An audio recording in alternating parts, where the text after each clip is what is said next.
I fucking hate PPEs. We all sit at desks with shitty little bits of paper.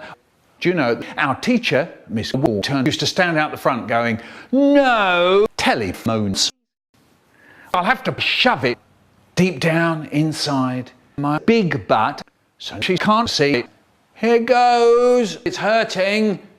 I've got to do it. And actually, it was rather nice. We all poured into the school hall. We all sat down and waited. There we all were, sitting in our rows behind our desks, breathing very, very quietly. Miss Wall turns going, "No cheating, no telephones, no knives, no bananas, no breathing, and no vanilla ice cream, peaches, cream, chocolate sauce, cherries, trifle, jelly, and strawberry ice cream. Do you understand?" So we go, "Okay, miss, okay. Don't worry about it, you big slimy fool." And then we start writing. Oh no, this is very hard.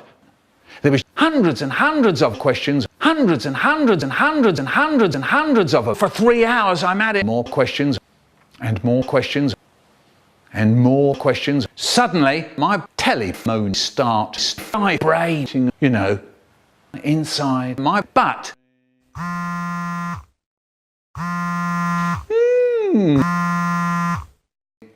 Really good.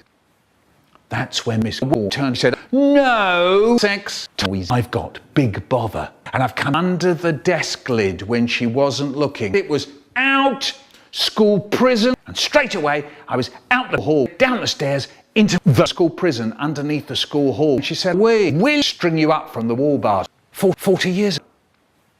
That's when my brain starts doing things, you know, murderers and mad dog stuff. I said, "Keel over and die." And I snatch the blade of a knife. I shove it really hard and fast inside Miss Walton. And she said, and there's my teacher, mouth open, eyes staring, dead. Ha! So I peeled off the tight skin that it was slippery and sticky, and she came off in soggy lumps that I scooped together and pushed into my mouth, blob by blob. But then there were dollops of brains hiding in the corner of the skull. So I was holding the skull up to my face, tipping it into my mouth. I was drinking brains, and my fingers were running with dribbles of blood and slops of brains all over my knuckles. So there I was, licking at my skin, but my fingers were trailing all over my chin. So off went my tongue round my face,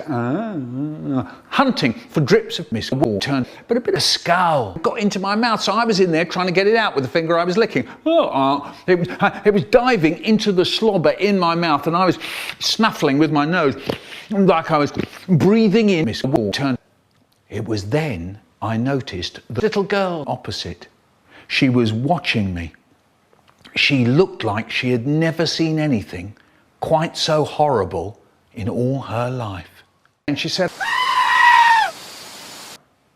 and she was running away like mad. And she came running into the school hall and she screamed, "Quick, get out of here."